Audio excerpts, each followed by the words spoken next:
This is a poem I co-wrote with someone from Nigeria who died probably about 150 years ago.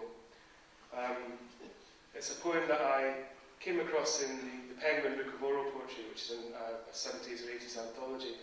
And I really liked the piece, and it struck me as having, it's an eternal subject, the yin and yang. This idea that if something is going well somewhere something else will be going badly. And so I took this piece of Nigerian folk poetry, but it was in an English translation from the Yoruba, and I just rewrote it for myself. I should explain that my cat, to whom this book is co-dedicated, has no tail. Against complaint. Though the amaryllis sags and spills, so do those my wishes serve all along the town. And yes, the new moon, kinked there in night's patch, tugs me so, yet I can't reach to right the slant. And though our cat pads past without a tail, some with slinking tails peer one-eyed at the dawn, some with eyes are clawless, some with sparking claws contain no voice with which to sing of foxes gassing in the lane. Round-shouldered pals parade smart shirts, while my broad back supports a scrubby jumper, fawn or taupe. The balding English air their stubble, while some headless hero sports a feathered hat. I know a man whose thoroughbred grazes in his porch for want of livery. There are scholars of Kant who can't find Kent on the map, and men of Kent who cannot fathom Kant. We who would polish off a feast have lain late in our beds, our bellies groaning, throats on fire. We who'd drain a vat of wine have drunk our own blood for its sting. Each of us in tatters flaunts one treasured garment flapping in the wind. The beautiful. Into perplexity, as an itch chased round an oxter, or early man in the cave mouth, watching rain drifts pour from beyond his understanding. Whether to admire the mere sensation enough, or hold out for sweeter ornament, vessels of wonder, born with that hour charm of symmetry, lovely ones we ache to prize and praise, climb into and become, because they try our day-by-day significance, some of us ugly, and most of us plain, walked past in the drowned streets, pearls of paste, salted butter, secondary colours. They drift unapproached, gazed never selves, blunt paragons of genetic industry. We desire them, but cannot want such order. We stand, mouths open, and cannot help stammering our secrets, nailed to water. This is a New York poem. I'm very fond of New York. Absolutely, it's the only place I feel absolutely at peace. And I also love Chinese food.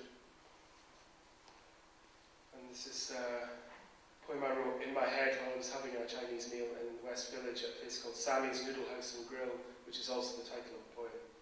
And it's a question and answer poem. What did you order? The soup with wontons, char siu and duck, the short ribs with black beans, a steam tin of the pork shrimp shumai. And what was good? Beakers of ice water the waiters kept filling, the fulminous tea, the dizzying broth, the dim sum, the bouillon of ribs rolled along tongue and tooth, the slight bite to the beans. What disappointed? The sour breath of my neighbour's English broccoli and the duck, but the duck always does, with its coupe tang, an inch of fat. What was the weather? Snowflakes slanted on the West Village, Easter Sunday. And who was your companion?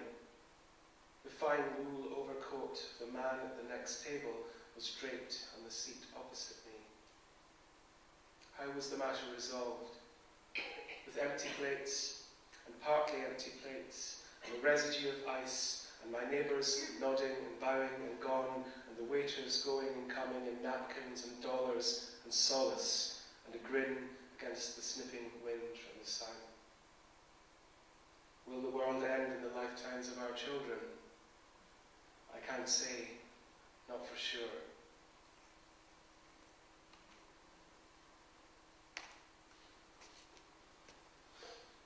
Tandem.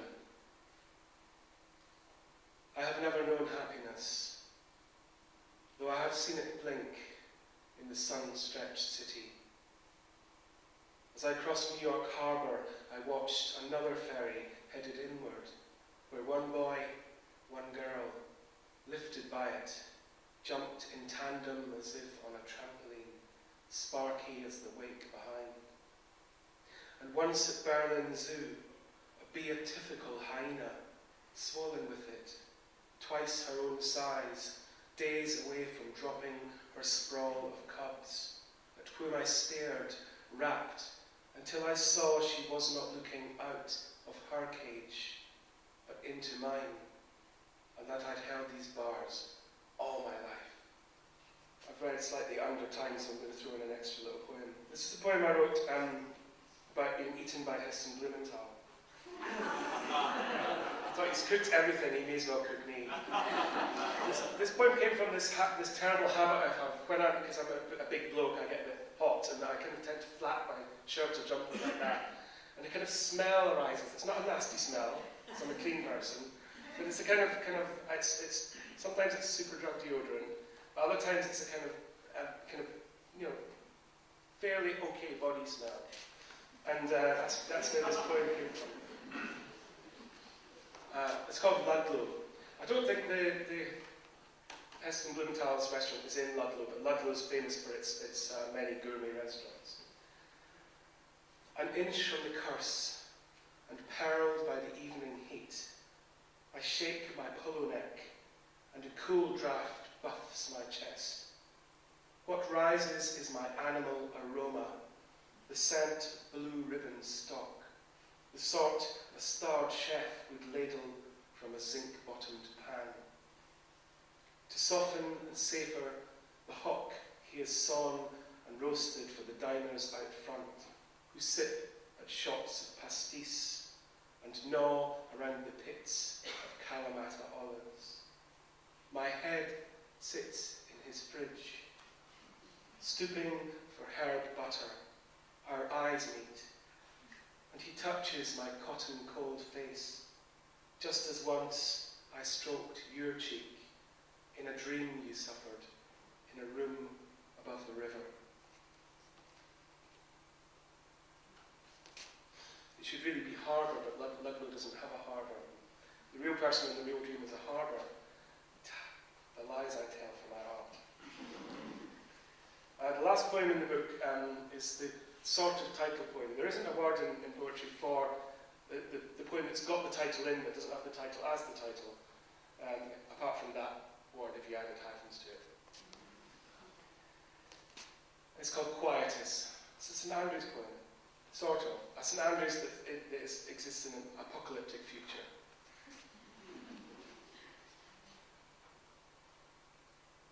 Where the brook runs to rust, and the torched shower banks lord the wheat, my shadow lengthens.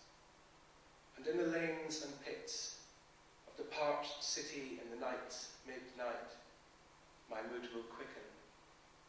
And though not lost, my tongue will sicken for wine and wit, so long since tasted. The songs and slurs of cats will jinx the air as I walk the limit, my third wish wasted. Thanks for listening.